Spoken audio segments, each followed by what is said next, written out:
So a multinational enterprise is, as the name says, an enterprise that has operations in more than one country. And traditionally, we would be talking about large multinational enterprises with their headquarters in one part of the world and then subsidiaries in a number of other countries. But increasingly, we also see, of course, that multinational enterprises do not only operate through their own subsidiaries, but also through business relationships with other enterprises. And that is when we talk about the global supply chains and the value chains. So how has the ILO been addressing the way that multinational enterprises operate? So within the ILO, the discussions have always focused on how to stimulate the positive contribution of multinational enterprises to socio-economic development and decent work, and how to mitigate and resolve the potential negative impacts that they may have. And in that context, the ILO adopted a specific instrument. It's called the Tripartite Declaration of Principles Concerning Multinational Enterprises and Social Policy. So a very long title, and in short, it's called the M&E Declaration. So the declaration, as it says, it's a tripartite declaration. And I think that is a very important characteristic of this declaration, because it's developed by governments, by representative employers organizations and representative workers organizations from around the world. So what is like a negative impact here? Well, the negative impact is obviously because multinational enterprises are very powerful economic actors. So, and in some, often in developing countries where you have sometimes weak governance structures, you can see that multinational enterprises actually are very important economic actors. And just by the concentration of economic power, they can obviously have potential negative impacts. What kind of recommendation does the declaration contain, and how is it relevant to Myanmar? Yeah. So it's really a rights-based approach that this declaration takes. And it formulates recommendations in the areas of employment, training, conditions of work and life, and industrial relations. The recommendations are addressed to governments, both of the home and the host countries of multinational enterprises, to enterprises themselves, multinational enterprises, but also national enterprises, and to employers and workers' organizations.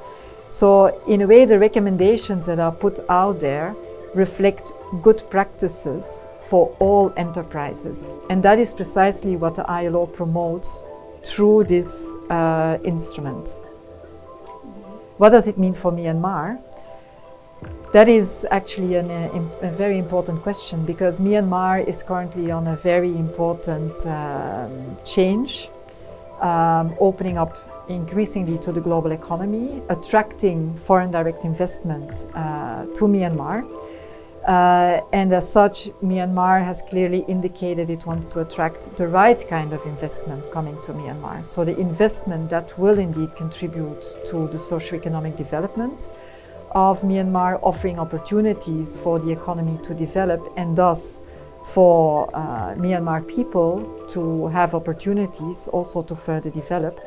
So when the government is attracting foreign direct investment, it's important that when incentives are being given to multinational enterprises, that the right framework is actually put in place.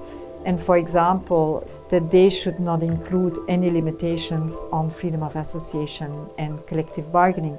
Could you explain how have multinational enterprises and the garment sector made the use of the declaration? So when I look specifically at the garment sector, which is of course a sector that is characterized by a number of multinational enterprises, but also brands, involving many different actors in the supply chain, going from the international brands and buyers all down the supply chain to actually the producing companies in many countries, including in a number of developing countries where sometimes the governance structures is not that strong. So a lot of the garment companies have developed their own codes of conduct, or they are participating in sectoral initiatives or multi-stakeholder initiatives. And a number of them have also concluded international framework agreements with the unions. And when you look at those codes of conduct, supplier codes, multi-stakeholder initiatives, but also international framework agreements, they make reference to ILO standards, be it the fundamental principles and rights at work or the ILO M&E declaration. And that is precisely because it is also seen as a global framework and an instrument that these companies can use when they are giving a direction to their own operations along the supply chain, and that they really want to, they basically commit to upholding these international standards in their own operations and in their business relationships with other enterprises. So when there is law not really strong enough to support this declaration, how this declaration will affect any country that develops its declaration? So, of course, when we talk about freedom of association and collective bargaining, which are fundamental rights that should be within the legislative framework of a country, but then also you need labor administration, labor inspection to actually make sure that these rights are also complied with in the many countries of operations of multinational enterprises. But we see that, of course, in many countries this is not the case. And when you have multinational enterprises that actually commit to upholding these international standards in their own operations and along the supply chain, so engaging with their business partners on these fundamental rights, then of course it offers additional opportunities for the workers to really have their rights respected. Mm-hmm.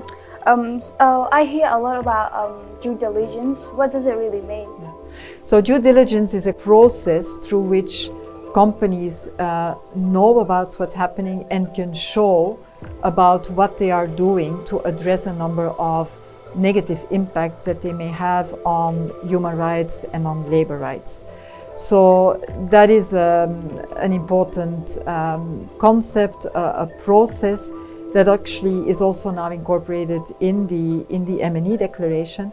And in the context of the M&E declaration, it has clearly highlighted the important role and the central role of industrial relations, social dialogue, respect for freedom of association and collective bargaining as central elements of this ongoing process. Because you can only do your due diligence as a company, of course, by engaging in a meaningful consultation with affected stakeholders. And when you talk about labor and working conditions and all of this, your immediate stakeholders are obviously workers and representative organizations of workers. So that is a very important process where also the workers have the opportunity to actually voice a number of concerns that they may have and so on as part of the due diligence, and come up for their rights basically as part of the due diligence process. How can trade union make of the use of the declaration actually? Companies that refer to the M&E declaration in their corporate policies, in their due diligence, in so many other processes, they make reference to this declaration, that it's an opportunity for the unions to basically also engage with management on upholding these international standards and international principles that management has committed to. And actually the Bureau for Workers' Activities has come out with a whole guide, a new guide on the M&E declaration, what's in it for workers, where they basically give a number of concrete ideas and activities of how the unions can better use this instrument in their engagement with management of enterprises directly in supply chains, but also, of course, at the international level with multinational enterprises.